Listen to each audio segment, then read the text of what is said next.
Ahí está. Bueno, me presento primero, yo soy Sabina, de la agrupación de Sur en Psico. Gracias por sumarse, gracias también a los chicos, y Carlos y a Carolina que se ofrecen para darnos estas instancias, estos repasos. Sabemos que es una materia complicada y difícil. Desde ya, siempre todos los grupos de estudio que hacemos nosotros son gratis, nada es pago, todo queda en lo posible grabado en lo posible. Así que nada, espero que se puedan sacar todas las dudas y muchos éxitos. Ahora sí, Carlos, te doy el espacio.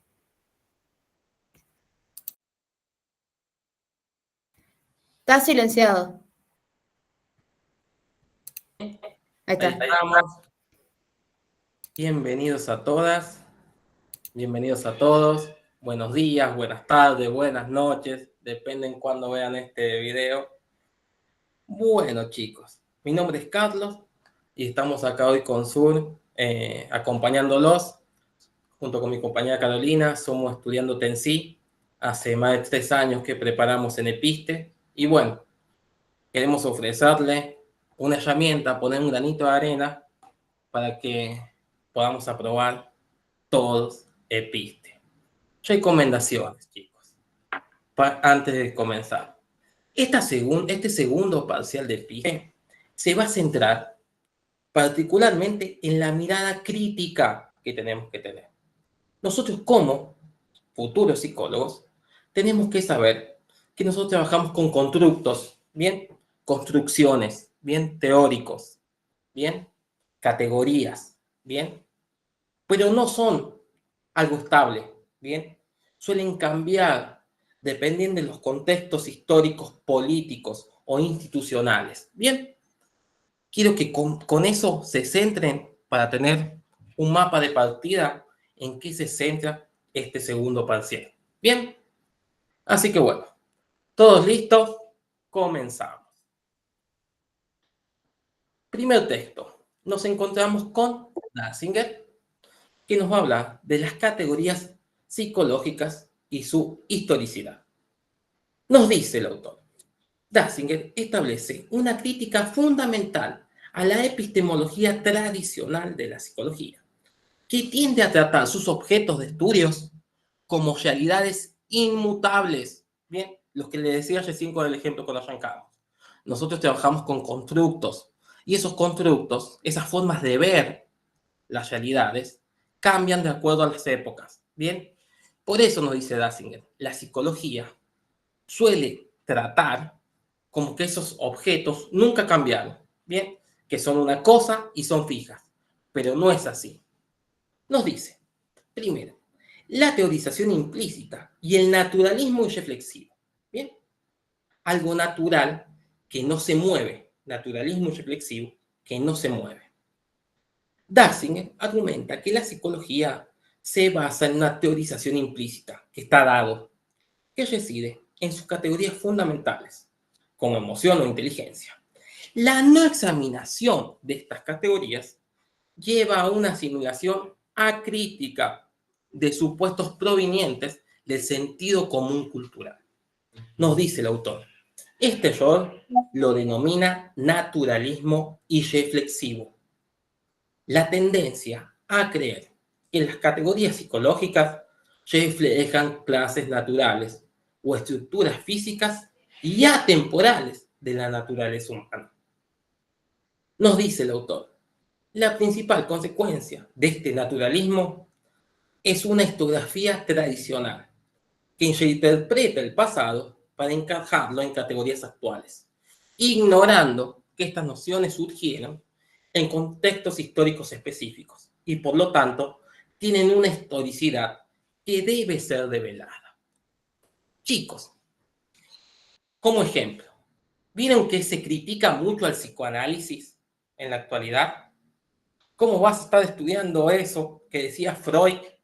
Chicos, por ejemplo, ese escrito de Freud depende de una época, de una forma de mirar de esa época.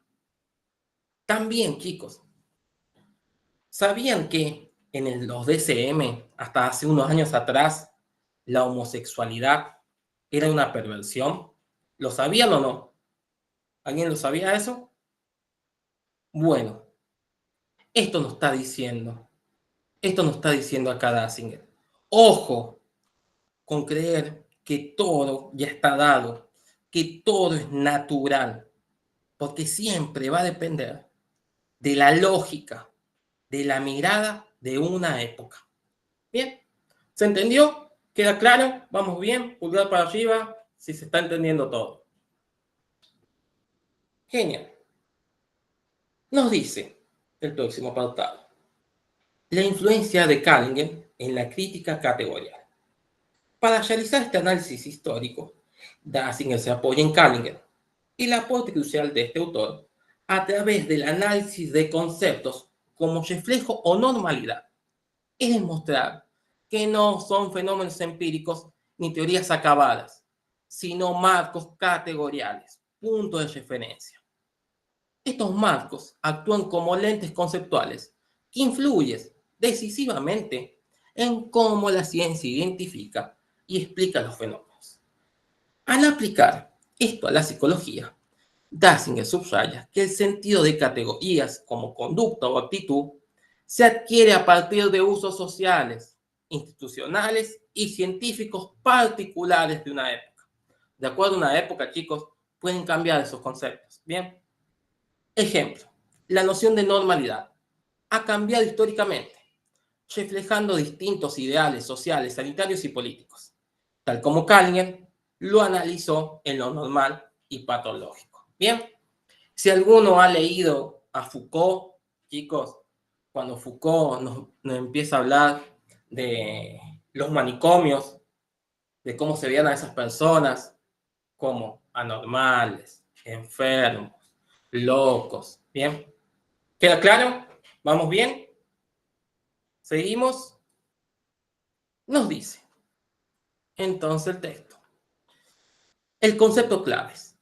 Clases humanas y autorreferencia.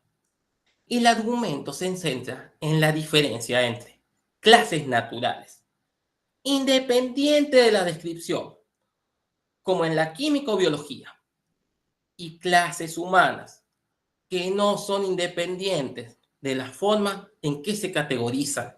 Bien, las categorías psicológicas, chicos, son clases humanas porque poseen dos características esenciales. Primero, una autorreferencia. Los objetos psicológicos, creencias, emociones, se aplican a personas que pueden apropiarse, aceptar o rechazar esa clasificación. Esto los convierte en parte activa del proceso categorial. Moldeamiento de objeto. La identidad del objeto psicológico cambia con el lenguaje y solo es inteligible dentro de prácticas discursivas específicas. El lenguaje psicológico moldea de forma directa la experiencia y autocomprensión de los sujetos, chicos.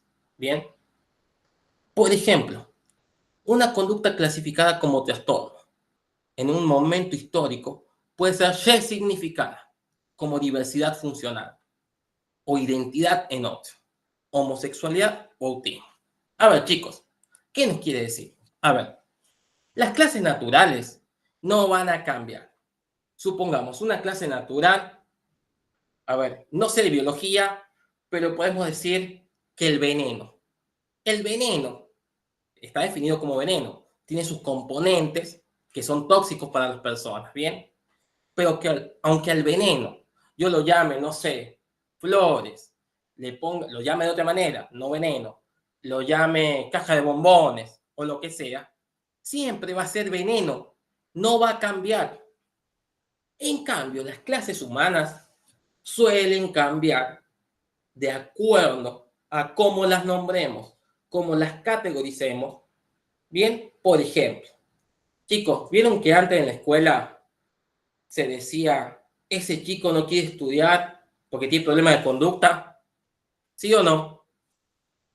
¿Lo han escuchado alguna vez? Ahora, esa misma clase, chico problemático, chicos con problemas de conducta, ¿bien? Muchas veces, esa forma de categorizar a esos compañeros en la escuela, ¿qué hacía? Los apartaba. ellos mismos ya se veían como problemáticos, ¿bien? Que no es lo mismo, capaz que llame a un chico, ese chico hoy en día podría definirse como un chico con problemas, con déficit de atención, ¿bien? Es capaz, era la misma situación, pero de acuerdo a como yo nombre al sujeto, algo puede producir en él. ¿Se entiende? Por eso tenemos que tener mucho cuidado cómo se categoriza en psicología. ¿Se entendió?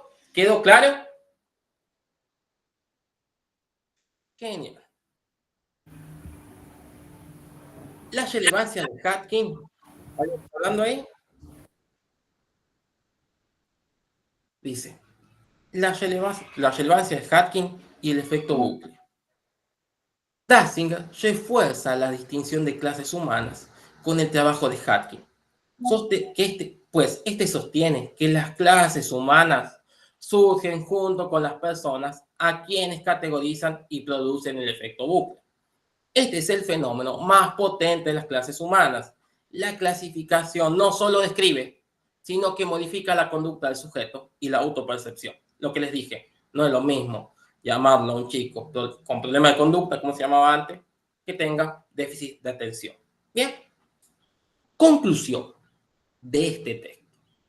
Nos dice, la tesis final es que las categorías psicológicas son construcciones culturales e históricas que no son neutras, sino que están incrustadas en intereses, valores e instituciones. La psicología, por lo tanto, no se limita a investigar la mente humana de una forma pasiva, sino que contribuye activamente a configurar la mente. Su forma de nombrar y clasificar está íntimamente ligada a cómo las personas comprenden su experiencia y actúan en el mundo.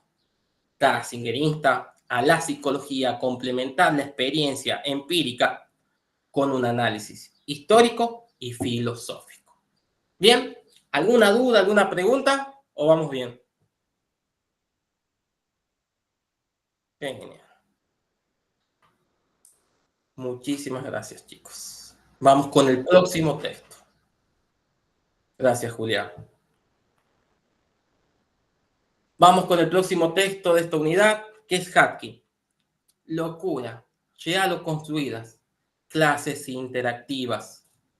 Bien, este escrito va a ampliar la mirada de Dasinger a las categorías psicológicas mediante la distinción central de Hatkin, la diferencia entre clases indiferentes e interactivas, aplicada fundamentalmente a la psicopatología y la infancia.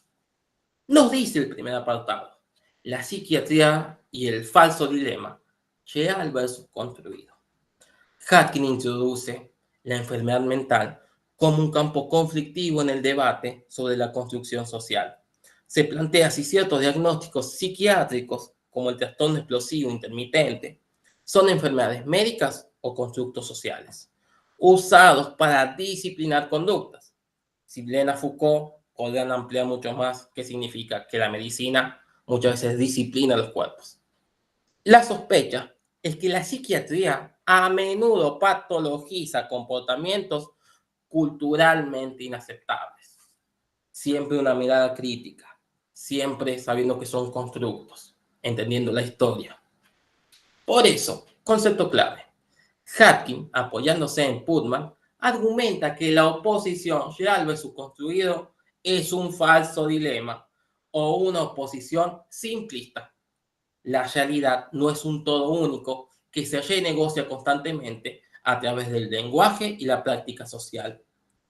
Por ejemplo, decir que el abuso infantil es real, el suceso, no contradice que la forma en que se conceptualiza y se trata legalmente sea una construcción social. Por eso Hatkin distingue entre trastornos transitorios y trastornos estables. Los transitorios aparentan ser construcciones sociales ligadas a contextos culturales específicos, la histeria en su época. o la personalidad múltiple en su época. Trastornos estables parecen tener bases biológicas universales como la esquizofrenia. Y acá vamos a tener un cuadrito entre clases interactivas y clases indiferentes. Lo mismo que les dije anteriormente con el veneno, las clases naturales, las podemos llamar como las llamemos, van a seguir siendo veneno. Aunque le llamen flores, bombones, va a seguir teniendo esos mismos efectos porque no se entera. Chicos, las clases naturales, clases indiferentes, no se entera de cómo las conceptualizamos. En cambio, las clases humanas, las clases interactivas, sí. Clase indiferente. Reacción a la clasificación. Estas son categorías cuyos objetos no cambian en virtud de ser clasificadas, pues carece de conciencia, agencia o conocimiento de dicha clasificación. El plutonio, el veneno. Clase interactiva, categoría social o diagnóstica. Puede modificar activamente aquello que clasifica, porque los individuos clasificados tienen conciencia de la clasificación. Lo que les dije anteriormente. Un chico con problemas de conducta no es lo mismo que llamarlos con déficit atencional. Bien. Y acá tenemos un concepto clave, que es el efecto bucle. Bien. Fenómeno central de las clases interactivas. Se produce cuando la clasificación científica, psicológica o médica afecta el comportamiento del sujeto, la autoimagen o la práctica social de los miembros de esa clase, lo que a su vez obliga a revisar la clasificación misma. Por ejemplo, el diagnóstico de trastorno de personalidad múltiple modificó la autopercepción de los pacientes y multiplicó los casos en ciertos contextos. Lo mismo, chicos, no era lo mismo llamar a un sujeto problema de conducta. El mismo sujeto muchas veces se sentía mal o marginado, puede decir que tenía problemas por haber sido clasificado como alguien con problema de conducta, bien, que no es lo mismo un sujeto con déficit de atención el día de hoy. ¿Vamos bien hasta acá? ¿Va claro? ¿Van viendo cómo se va relacionando el primer texto y este otro? Sí, muy claro todo. Genial. Entonces, vamos a ver el próximo apartado. El caso de la infancia y la psicopatología infantil.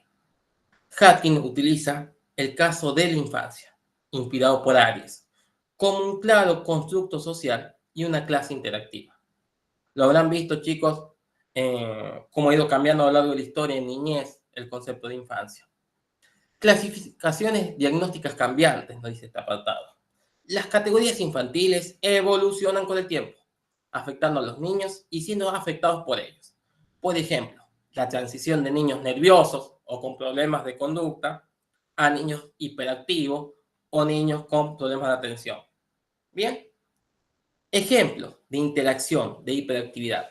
Las instituciones, una escuela, implementaron entornos educativos específicos, aulas sin decoraciones, profesores de negro, para niños clasificados como hiperactivos. Este cambio en el trato modificó la experiencia del niño y su desarrollo. Es más de lo que hemos estado viendo, ¿no? ¿Sí o no? Lo que les dije anteriormente, de acuerdo, cómo clasifiquemos a los chicos, también cómo se van a sentir. ¿Sí o no? ¿Queda claro? ¿Se va entendiendo? Es más de lo mismo, el mismo ejemplo que hemos estado poniendo toda la clase. A ver, ¿quién levantó la mano ahí? No sé, Xavi, si estás ahí, cómo vas a gestionar las preguntas y demás, si al final. ¿Les parece que al final, si tienen preguntas, anótensela por ahí? Bien. No, hasta ahora normal, digamos. Preguntan si el archivo pues se puede enviar. El archivo sí se puede enviar. Sí, sí, Ya, pero la última pregunta dejamos para el final. bueno, ya vamos a ver después ahí qué hacemos. Si me invitan a un café, vemos. Seguimos. El dilema de la doble naturaleza. Autismo o esquizofrenia. ¿Qué es esto? ¿Algo interactivo o algo indiferente? Por eso es el dilema. Katrin plantea que la complejidad de la psicopatología grave reside en un dilema filosófico. ¿Cómo puede una condición ser a la vez indiferente una patología biológica llamada P, que no cambia por ser conocida. Me han pasado un montón de preguntas locos porque han visto en el texto que hablan de una patología P, patología P. Chicos, es un ejemplo. Bien, no se vuelvan locos con eso. Y una clase interactiva, la experiencia social y personal de vivir con esa condición, que sí cambia por la clasificación. Entonces, acá tenemos un ejemplo. Autismo. Si se demuestra una patología neurológica subyacente, P, esta sería una clase indiferente. Su existencia no depende de ser conocida. Sin embargo, los niños autistas son seres conscientes y la clasificación genera ese efecto bucle. La concepción del autismo es retroalimentada y reformulada por la forma en que las familias, instituciones y la sociedad tratan al niño. Por eso, acá encontramos una condición de doble naturaleza. Harkin propone una ontología dual. Ontología, realidad, dual, dividido en dos, chicos. Recomendación, si quieren estudiar, cuando estudien cualquier materia. Un diccionario al lado les sirve un montón para entender muchos conceptos. Entonces, nos dice Harkin que hay algo que tiene doble naturaleza, doble origen. ¿Bien? Por eso, este plantea una ontología dual para las psicopatologías. Aunque la base biológica puede ser una clase indiferente con existencia objetiva, las experiencias humanas asociadas se vuelven clases interactivas. La psicología contribuye a configurar la mente. Entonces, el biobucle. Harkin introduce este término para referirse a la interacción mente-cuerpo, donde los estados mentales influyen en la condición fisiológica del cuerpo. La influencia de estados de ánimo en la salud física en pacientes con cáncer o la gente que tiene depresión.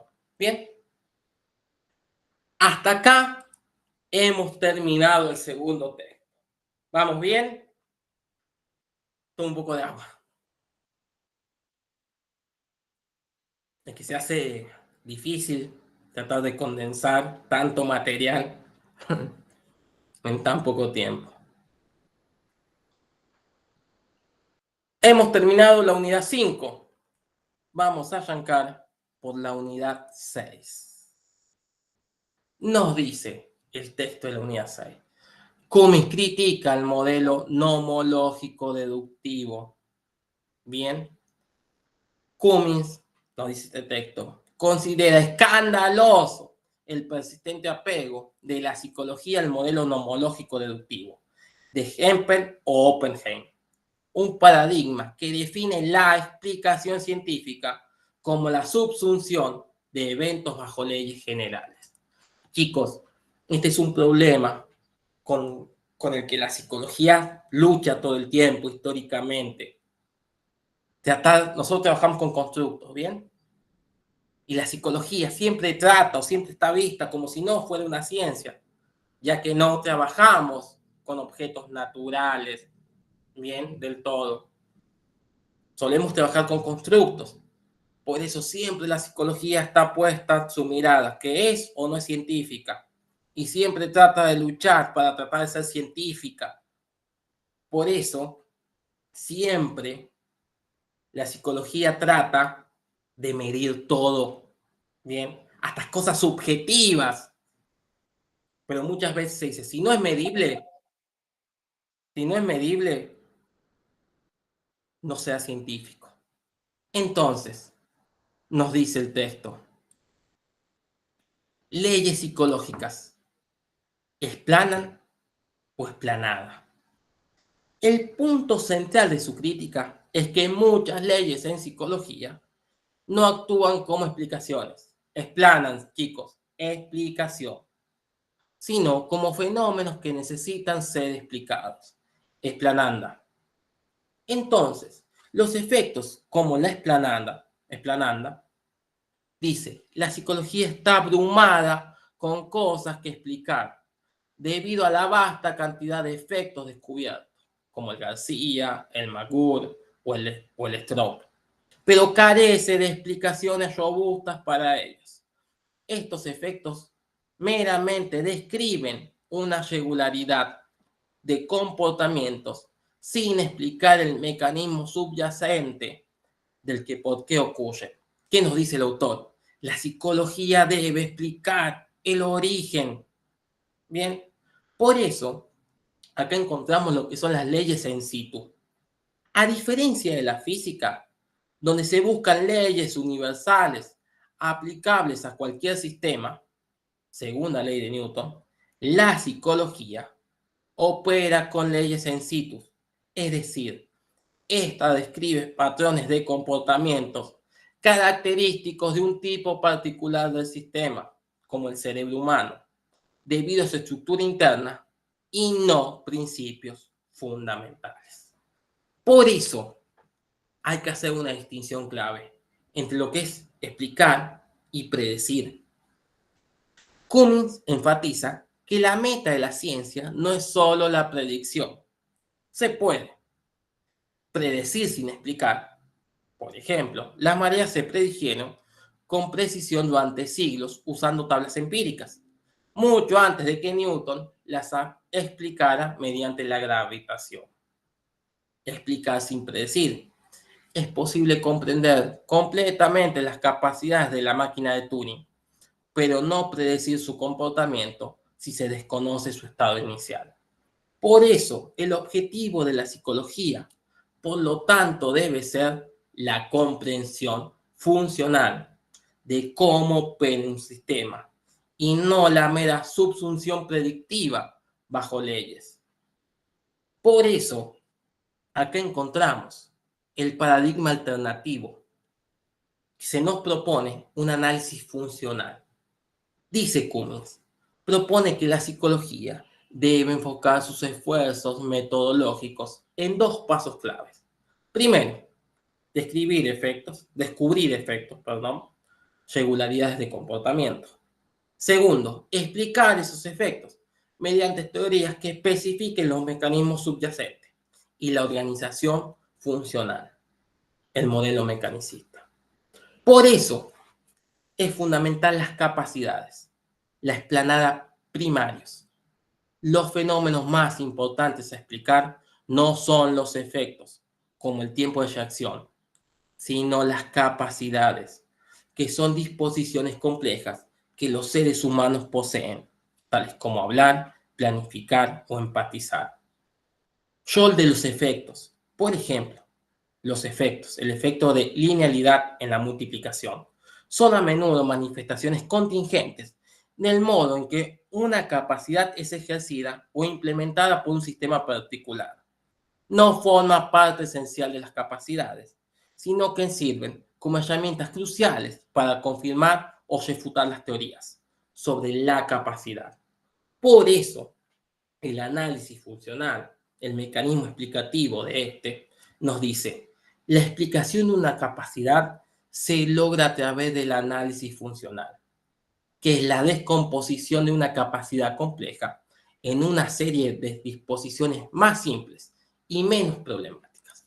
A ver, por ejemplo, el análisis funcional, chicos. Si yo sumo 22 más 22 más 22 más 22 más 22, ¿bien? Capaz que si me pongo a sumar, ¿cuánto es 22 más 22? ¿Cuánto es 22 más 22? Agarro y digo, no, más fácil, un análisis funcional. Desarmo esta ecuación y sumo 5 veces 20. Rápidamente me doy cuenta que es 100. ¿Bien? Luego tengo 5, 2. Sumo los 5, 2, me da 10. 110. Eso sería un análisis funcional. Descomponer esa ecuación compleja. ¿Se entendió? Por eso, el ejemplo que se plantea acá es el del montaje. ¿Queda claro?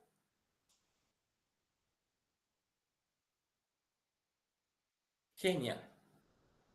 Y acá dice la instalación. ¿Y qué sería la instalación? Que yo les puedo explicar, miren chicos, cómo hice ese análisis. Miren chicos, saqué rápidamente que era 110, gracias a que sumé 5 veces 20 y 5 veces 2. ¿Bien? ¿Queda claro? Le estoy explicando la esencia. ¿Bien? Lo que tiene que hacer la psicología. ¿Se entendió? Entonces,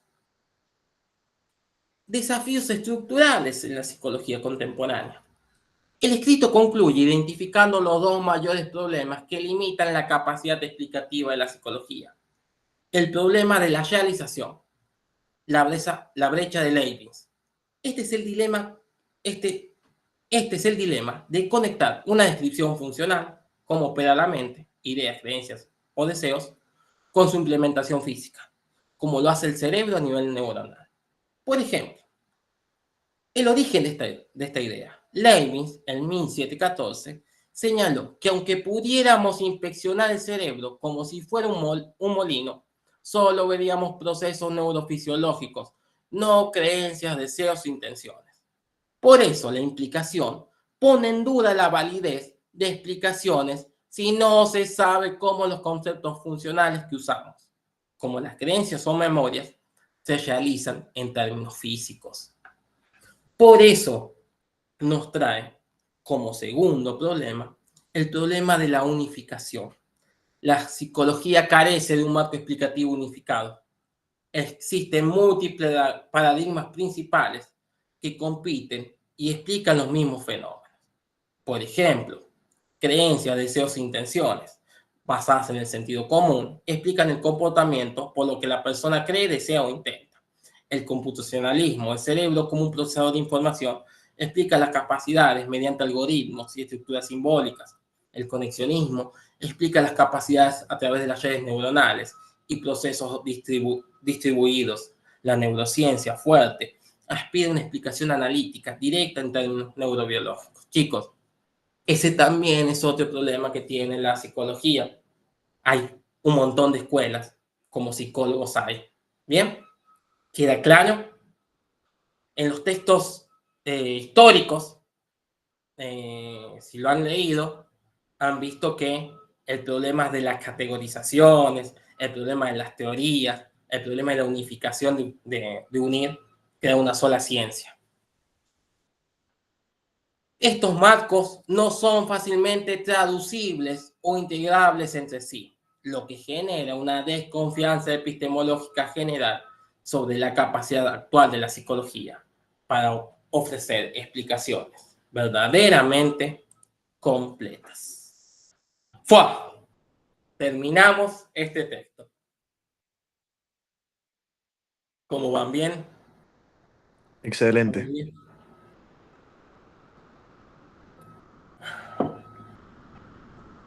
Genial.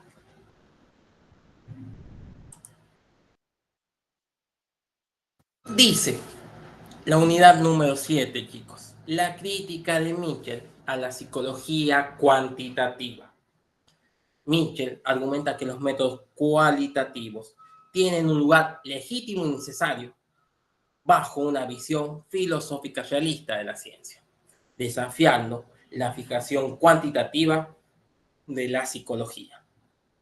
Origen y fundamento del imperativo cuantitativo. Mitchell señala que la imperiosa obligación cuantitativa en psicología tiene un fundamento histórico. Lo que les decía anteriormente, chicos, siempre la psicología va a tratar de luchar, de mostrar que es una ciencia. E incluso muchas veces trata de medir cosas que no se pueden medir. Este origen histórico, como la fundación del laboratorio de Boone, si lo habrán visto, bien, y la adopción del método psicofísico de Fechner, más que epistemológicos, realistas. Por ejemplo, una orientación cuantitativa. Un ejemplo claro es el desarrollo de los test psicológicos.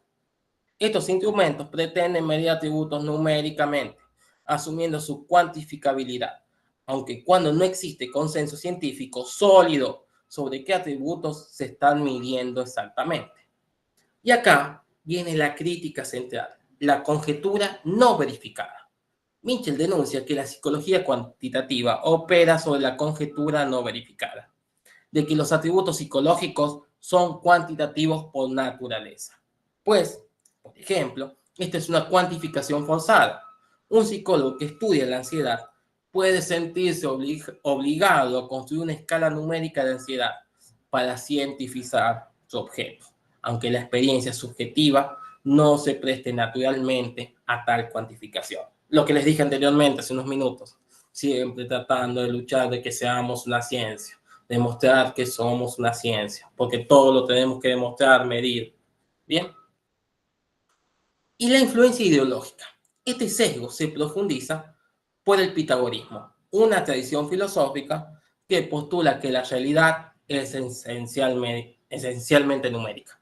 Esta visión, heredada por científicos como Galileo y Newton, consolidó el prestigio cultural del número. ¿Qué nos decía Pitágoras? Todo es medible, toda la realidad es medible, bien, todo es finito. Dice, la condición de la medición y el rol de lo cualitativo. Mitchell sostiene que la medición científica no es válida si los atributos tienen una estructura cuantitativa empírica que permite establecer proposiciones numéricas, como 2 kilogramos es el doble de 1 kilo.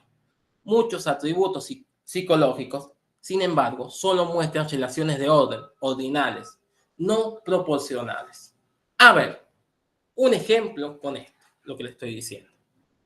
Chicos, supongamos que Julián se saca un 10 en epistemología, que Ana se saca un 8 en epistemología y yo me saco un 5 en epistemología.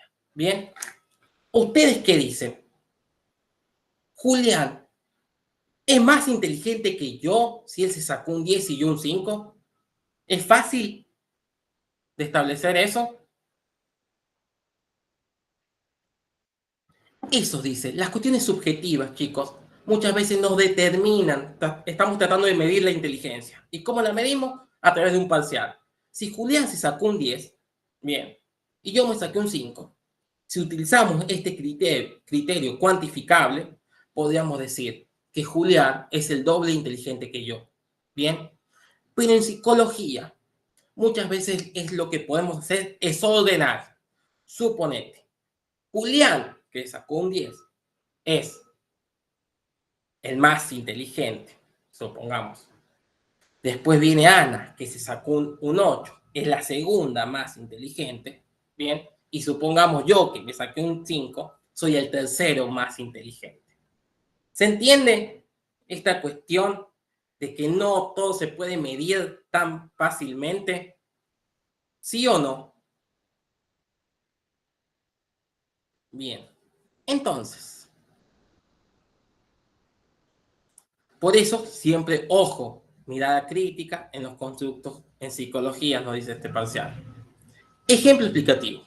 Naturaleza cuantitativa. Si una persona responde más ítems correctamente, en una prueba tiene más habilidad, orden, pero esto no significa necesariamente que tenga el doble de habilidad, proporción cuantificable.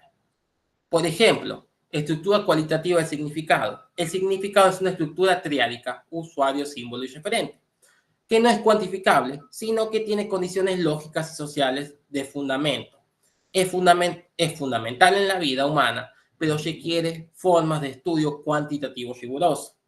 Por ejemplo, aplicación metodológica. Si se estudia el simbolismo en rituales religiosos o el contenido emocional de los sueños, imponer una estructura numérica para distorsionar la comprensión del fenómeno, el método cualitativo se adaptaría mejor.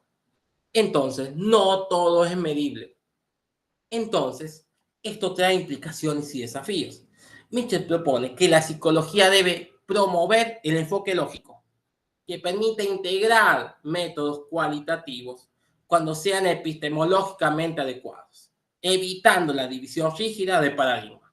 O lo mido o no lo mido. Si no lo mido, no es científico. No, lo tenemos que integrar. Cuando es necesario medir, medimos. Cuando no, no. Por ejemplo, en el análisis de significados. En trabajos donde se explora el discurso narrativo de pacientes, la codificación cualitativa es más adecuada que la cuantificación de frecuencias para captar el significado de los textos. Por ejemplo, en los ámbitos descuidados, en lugar de solo asignar una puntuación numérica a la resolución de problemas cuantitativos, se debería analizar diferentes estrategias de resolución usadas por cada uno de los estudiantes para no perder de vista la diversidad del proceso cognitivo. Entonces, en conclusión, el progreso de la psicología depende de que la estructura del fenómeno determine el método adecuado, no al revés. Los métodos cualitativos son científicamente legítimos y necesarios para estudiar fenómenos que no son estrictamente cuantitativos. ¿Qué nos dice el autor? Ojo con querer medir todo. ¿Vamos bien? Terminó este texto.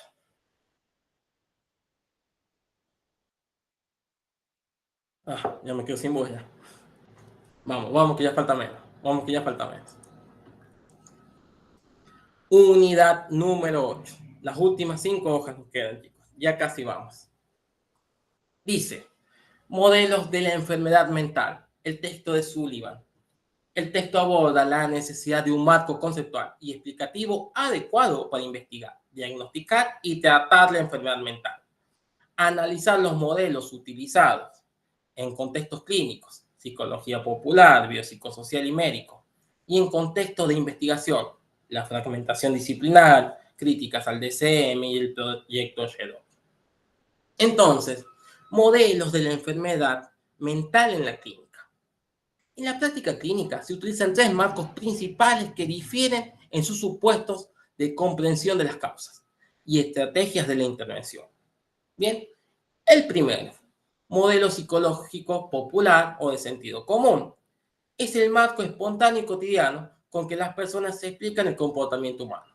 Atribuye acciones a estados mentales abstractos como deseos, creencias o emociones. Una actitud emocional. Carlos está así porque seguro que si me ven triste o si me ven con una cara enojado, una cara de cansado, me decir, bueno, Carlos está así porque Carlos debe estar triste. Bien. Crítica filosófica. Se asocia al dualismo mente-cuerpo, como el de Descartes, lo que podría implicar que los trastornos mentales están fuera del alcance del conocimiento científico empírico. También puede llevar a minimizar las necesidades del tratamiento profesional y a responsabilizar injustamente a los individuos. Ojo con esto. Y su utilidad sigue siendo crucial en la comunicación cotidiana y en cómo los pacientes entienden su sufrimiento. Chicos, ¿por qué ojo con esto? Capaz que a mí me pueden, supongamos, me ven un día mal y alguien puede decir, no, Carlos seguro que debe estar triste, pero capaz que yo estoy bajo un estado depresivo, ¿bien? Por eso hay que tener cuidado. O te dicen, supongamos que estás pasando por una depresión y te dicen, no, ya se va a pasar esa tristeza. Lo que tenés que hacer es esto, andá, salí, escuchá música, salí con tus amigos, ¿bien? Ojo con eso. ¿Bien? ¿Quedó claro? Julián, dime. Por así decirlo, con eso hay que tener cuidado porque también vendría a ser un modelo en el cual generaliza ese tipo de cosas y minimiza, por así decirlo, lo que sufre o pasa la persona. Sí, Carlos, vos estás así porque querés, si tenés todo. Mira que se escuche esos discursos. Vos estás así porque querés, si tenés todo para estar bien. Dale, salí. ¿Queda claro? ¿Se entiende? Claro, es como un lenguaje más cotidiano, como ponerle, ay, no, me siento re depre, o no, me siento con alta locura, ando con una locura mal, o esta persona está así, así. Vendría a ser como ese lenguaje cotidiano, ¿verdad? Y sí, y capaz que a mí me están pasando, ojo, porque la depresión también tiene causa biológica, supongamos, me está pasando algo en el cuerpo físico, bien, y capaz que, sí, es solamente una tristeza, es algo pasajero. Después puede tener consecuencias si minimizamos eso. ¿Bien? ¿Quedó claro? Sí, Segundo, genial. modelo biopsicosocial. Concepto clave. Lo propuesto por John Engel. Este modelo es el más integrador y realista. Responde a las limitaciones del modelo médico al incorporar la interacción compleja de factores biológicos, psicológicos y sociales en la comprensión y tratamiento de la enfermedad mental. Sus ventajas es que ofrece una perspectiva holística, un todo, ya que toma lo biológico, psicológico y social, reconoce múltiples causas interactuantes y permiten diseñar tratamientos personalizados y multidimensionales. Integra la psicología popular sin rechazarla. En cambio, la conclusión clínica se va a perfilar como la más adecuada para la práctica clínica, por su abordaje íntegro, empático y multidimensional. Bien, capaz que me ven triste, capaz que pueden decir, porque Carlos se quedó sin trabajo, porque Carlos se separó, porque Carlos, no sé, tiene un problema de salud. Bien, no van a decir, solamente está triste. No, van a integrar todo. Bien, todo mi espectro. Un holo. Bien, ¿se entendió? Biopsicosocial. Genial. El modelo médico o biomédico. Este modelo considera las enfermedades mentales como disfunciones físicas del sistema nervioso, enfermedades cerebrales. Modelo médico sofisticado. Utiliza criterios diagnósticos como los del DSM y reconoce la complejidad de la etiología del trastorno, incluyendo factores genéticos, de desarrollo y ambientales. Su tratamiento suele prescribir tratamiento farmacológico a la vez que promueve la continuidad de asesoramiento psicológico. Este enfoque se alinea con el modelo biopsicosocial y con el llamado de Engel a una medicina más humana. Luego, el modelo médico reduccionista, el fuerte. Este considera la enfermedad mental se debe exclusivamente a causas cerebrales, descarta las causas sociales, psicológicas y prescribe medicación sin explorar las otras dimensiones. Crítica. Puede ser eliminativo, descarta la mente, o reductivo. Todo lo mental es cosa del cerebro. Esto puede deshumanizar al paciente y limitar las posibilidades del tratamiento. La crítica a este modelo, a pesar de la eficacia de algunos fármacos, aún no existen explicaciones neurobiológicas completas y satisfactorias para la mayoría de los trastornos. Y las hipótesis neuroquímicas cambian frecuentemente. Chicos, a ver, no nos dicen los textos, tenemos que estar en contra de la medicina. Los fármacos ayudan, ¿bien? Pero no son lo único, ¿bien? Sepan eso, no es que hay que estar en contra de lo médico, no hay que estar en contra del DSM, sino hay que tener ojo, una mirada crítica, ¿bien? ¿Queda claro? ¿Sí o no? Para que no entiendan que el DSM... los criterios del DSM no sirven. No, sí sirven. La cuestión es que, ojo.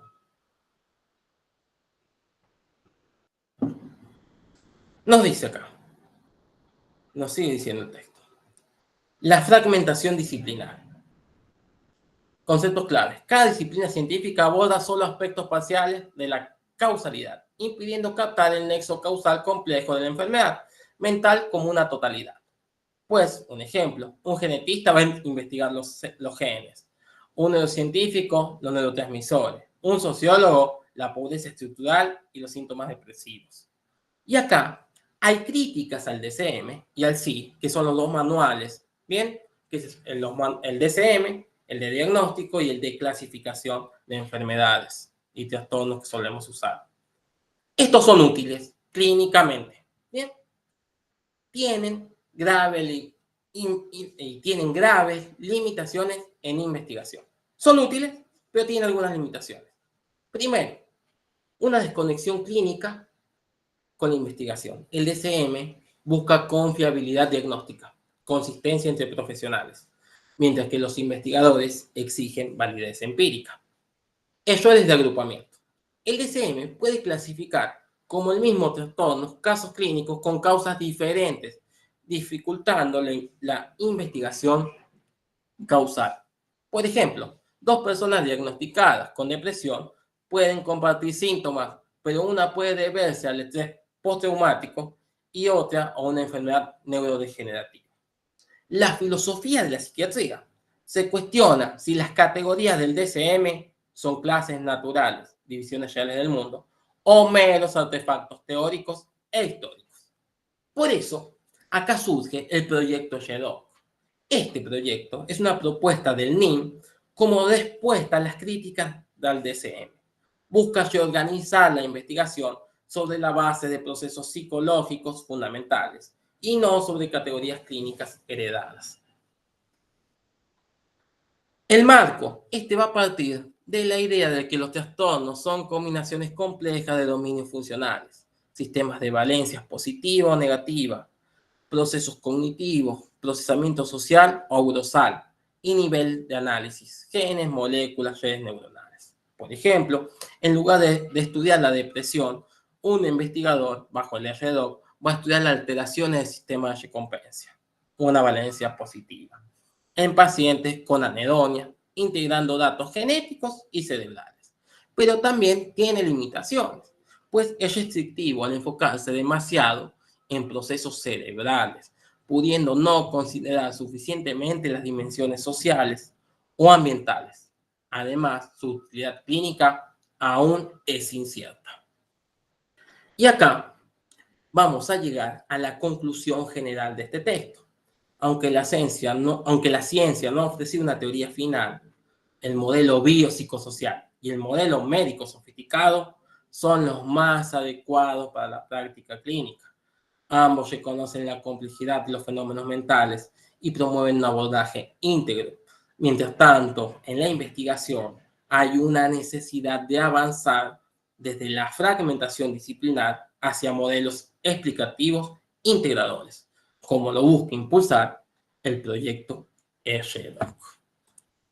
¿Quedó claro? ¿Dudas, preguntas? Terminamos este texto. Deme un segundo que busque agua. Deme un segundo que busque agua. Ya me estoy quedando mudo ya.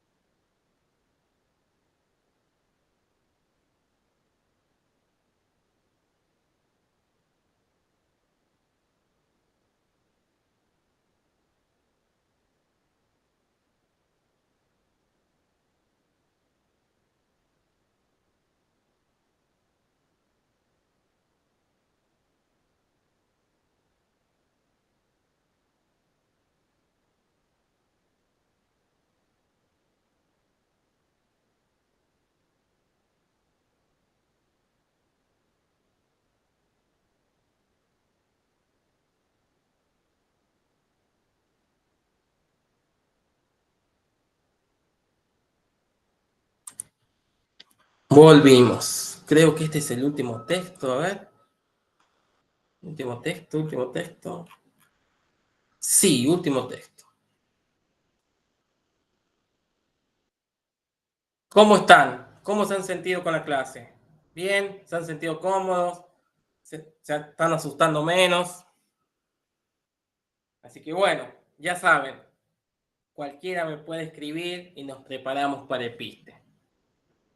Bueno, chicos, vemos el último texto, el texto de Talak.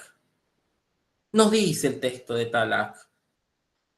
Va a cuestionar el ideal de una psicología contemporánea mainstream que se concibe como objetiva, neutra y libre de valores. Chicos, ¿ustedes creen un psicólogo puede ser totalmente objetivo? ¿Qué creen, sí o no?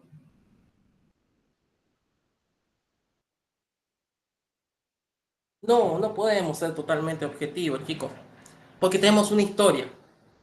Depende cómo pensés, por algo pensás así.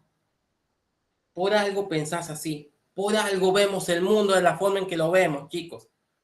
Por algo, capaz que yo me puedo centrar más en la clínica o en la investigación, porque hay algo detrás, chicos. Nosotros como herramienta no solamente tenemos nuestro cuerpo, ¿bien? Sino que también tenemos como herramienta nuestra historia, chicos. Por eso, una psicología completamente objetiva, ¿bien? Es muy difícil, chicos. Estamos atravesados por una historia, ¿bien? Entonces, nos dice este texto. argumenta que los valores no son externos, sino constitutivos del conocimiento psicológico. El objetivo no es eliminarlos, sino tematizarlos críticamente, hacerlos visibles, analizarlos y evaluarlos racionalmente.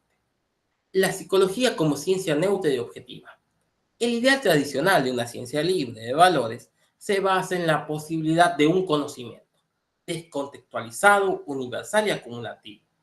Y sus pilares son la neutralidad, los resultados no deben favorecer una concepción ética o política, autonomía del conocimiento, los criterios de evaluación son independientes de valores personales o sociales, resistencia institucional, las instituciones científicas deben protegerse de interferencias externas, políticas y económicas. Chicos, nunca somos neutros políticamente, nunca somos autónomos en la forma de ver a un sujeto. Nunca una institución no tiene detrás intereses. Por eso, de vuelta, chicos, lo que nos dice todo este parcial, ojo crítico, porque detrás de los constructos psicológicos, porque son construidos por personas, chicos, hay intereses. Había cierto interés de llamar a un loco en la época. Bien. Había un cierto interés de meterlos presos en el manicomio. Bien. Más acá se los traigo. Chicos, había un cierto interés muchas veces en cuando se cierra el CONICET, chicos, en cuando se financia la educación pública. Hay ciertos intereses detrás. Ojo con eso. Por eso los autores, mirada crítica. Sigue. Este modelo acepta valores epistémicos, coherencia y precisión, pero rechaza la influencia de valores no epistémicos, justicia social o equidad. La crítica señala que estas concepciones es más una aspiración que una realidad, chicos. Que la ciencia, que la psicología sea libre de valores, de presupuestos, de formas de pensar del mismo psicólogo, del mismo investigador, de los mismos sujetos que hacen psicología, es una aspiración. Todos estamos atravesados por una historia. Por ejemplo, una investigación sobre depresión que se enfoca solo en desequilibrios bioquímicos, medibles, desestima dimensiones sociales, pobreza, discriminación, asumiendo implícitamente que la explicación biológica es más válida, lo cual es una decisión metodológica atravesada por valores. Que vos te intereses más por lo biológico, implícitamente estás descartando lo otro, lo social. ¿Bien? ¿Queda claro?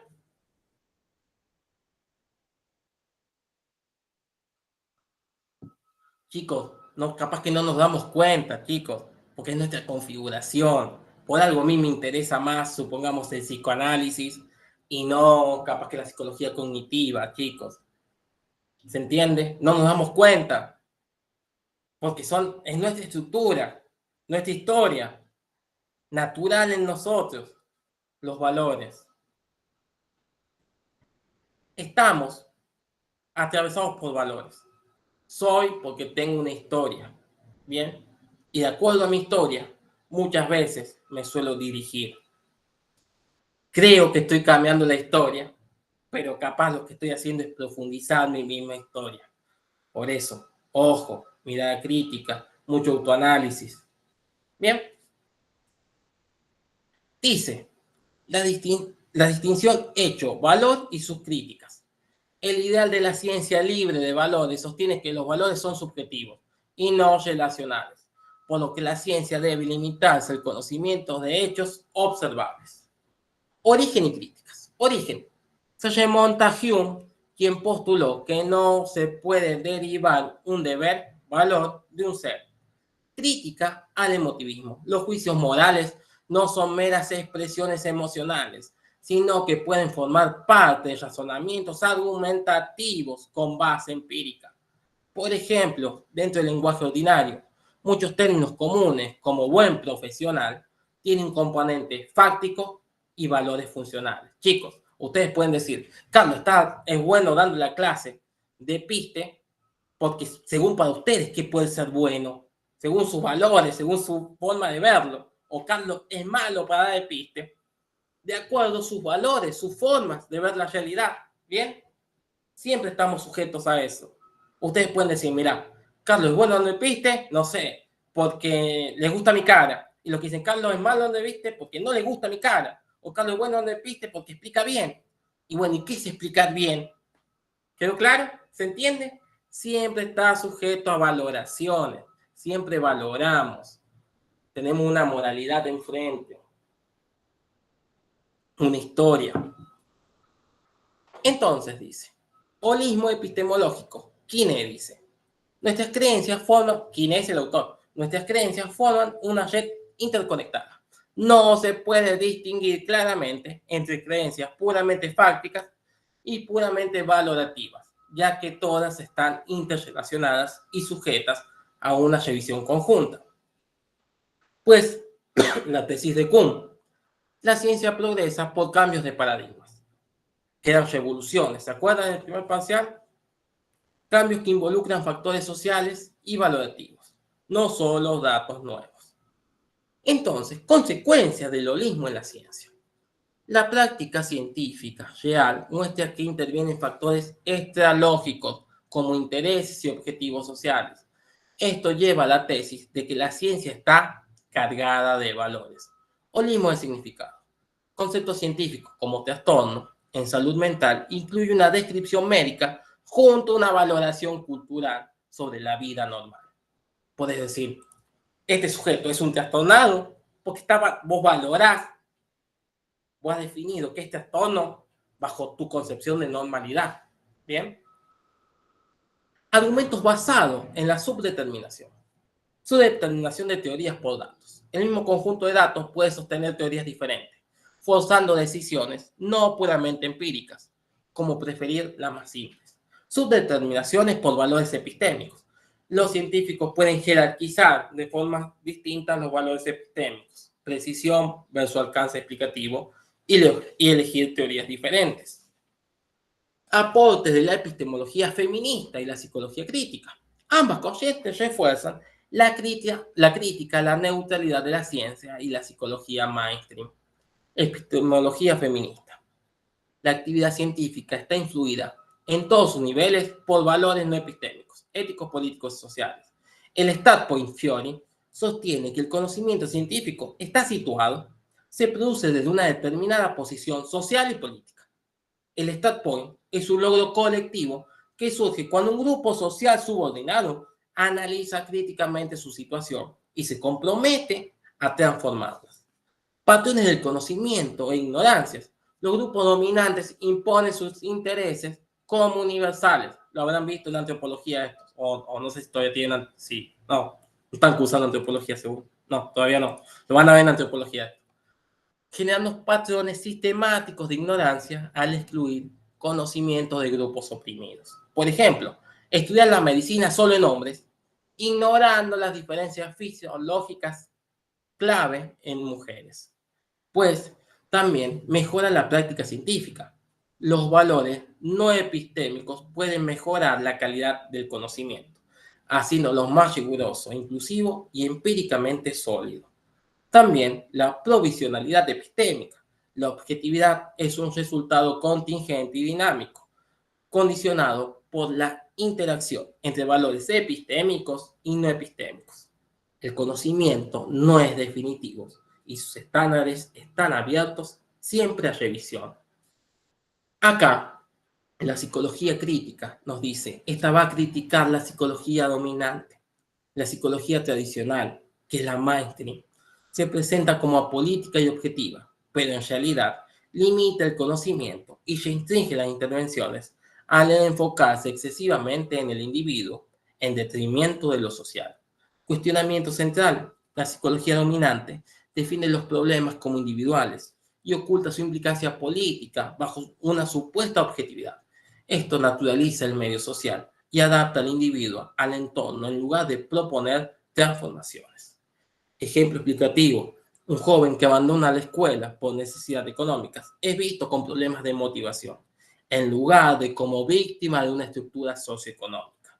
Y las consecuencias de la definición de los problemas, pues la visión individualista convierte las dificultades sociales en problemas personales y propone soluciones adaptativas, reforzando la norma social, pero no la cambia. Por eso le falta flexibilidad. La psicología tradicional no promueve la flexibilidad.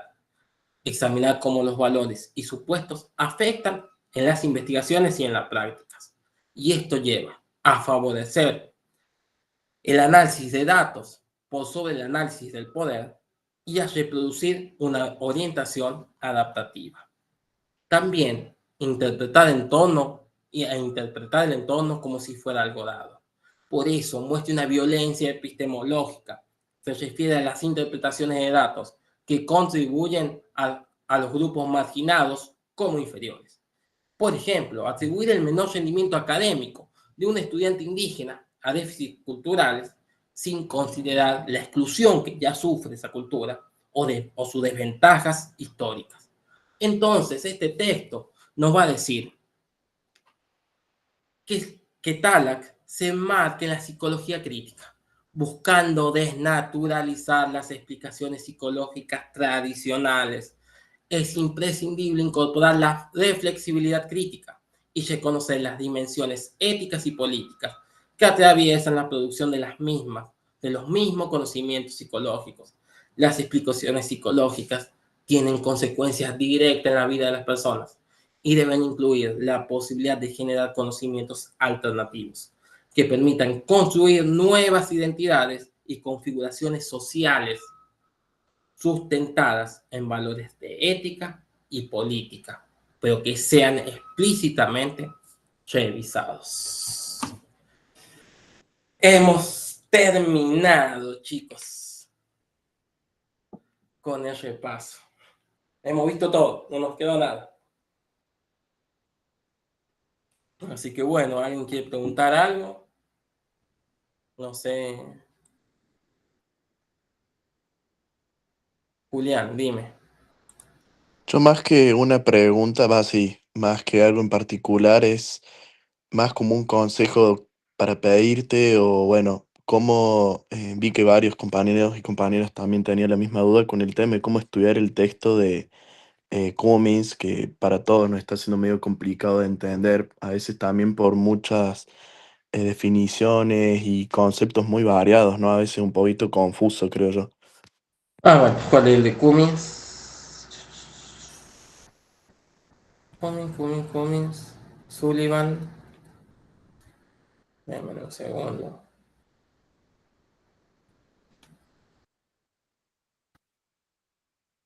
Es que son tantos los textos que ya... A ver, chicos.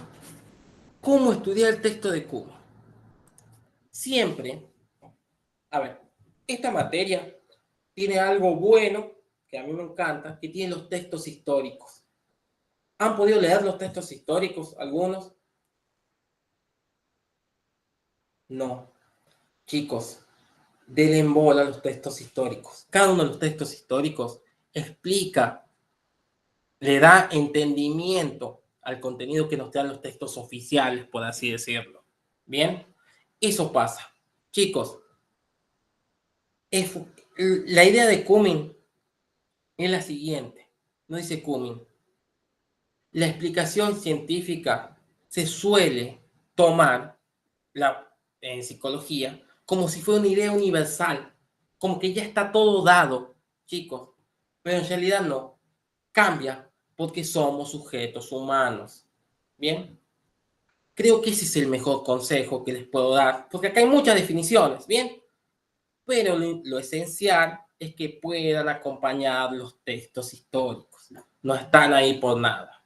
Aunque digan, no, ¿para qué estudiar? Bueno, les va a servir para ejemplificar. Bien. Por ejemplo, el texto del DCM les puede ayudar a entender lo que dice Cummins. No sé cuál es el texto del DCM, no sé el autor, no recuerdo. Pero el texto del DCM les pueden ayudar a leer a Cummins. Bueno, Genial, chicos, entonces muchas gracias. Gracias a todos, ya saben, me buscan Carlos Estudiando Tensí. Les agradecemos a ustedes, a Sur, que brinda esta oportunidad porque el conocimiento, chicos, debe ser accesible a todos, gratuitos a todos. Bien, así que eso estamos agradecidos por Sur. Nos vamos a volver a ver si Sur nos deja para el primer parcial. Así que bueno, ya saben, todos me encuentren a mí por los grupos, un mensajito a disposición. Nos vemos. No, gracias a ustedes, Carlos. Muchos éxitos a todos. Chau, chau. Nos vemos, chicos. Que anden muy bien. Chao, gracias. Chau, Chao, chau. gracias.